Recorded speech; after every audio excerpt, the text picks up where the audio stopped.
is online speech and language therapy, or teletherapy as they call it? Well, hopefully by the end of this video, that's really short, you will understand exactly what it is, so you'll be able to work out whether it's going to work for you. Okay, so first of all, do not dismiss it as a possibility. There's actually a fair few positives to teletherapy.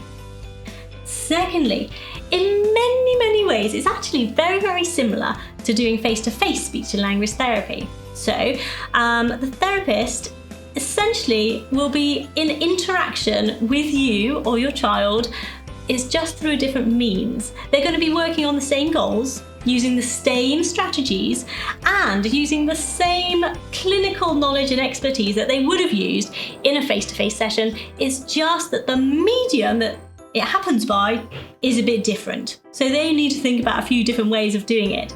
But essentially, they'll be working on the same goals. So what does a teletherapy session look like?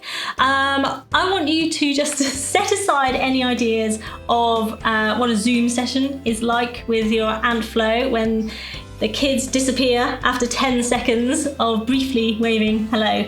I mean, that is not what we're talking about here. What we're talking about is an interaction of therapy between the therapist and the child or the client, helping them to work on their targets. And remember that speech and language therapists are experts at developing attention and listening skills. They've got loads of skills up their sleeve and little tricks to try and keep them entertained and to keep them on task. So what it is it could be via Zoom, could be via Google Meet or some other platform. There are many different ones out there, some of them based specifically around the healthcare sector, where you will be in one place, the therapist will be in another place, and you'll interact via video. A lot of them will have availability to do screen sharing or even doing some online games together interactively.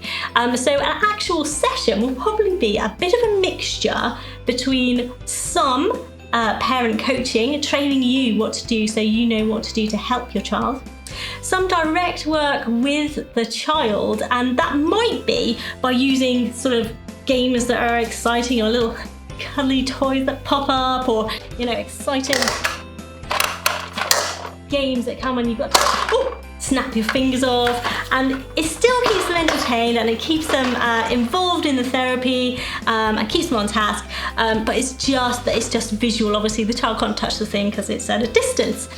And then that'll be usually intermixed with some online things. So the great thing is that the children can see the visuals up on the screen, and for some children that's actually more motivating than doing one-to-one sessions, funnily enough. So you've got that option there as well as online games like colouring in games and that sort of stuff, depending on the age of the child. And what a skilled therapist will do, they'll switch between one form and another. They'll switch between having direct conversation with the child and having the props that they have to hand, as well as those online things, so it keeps them entertained. Now, obviously, it doesn't work for every single child. Some children just really don't get on with these sorts of things, but I would say don't knock it till you've tried it.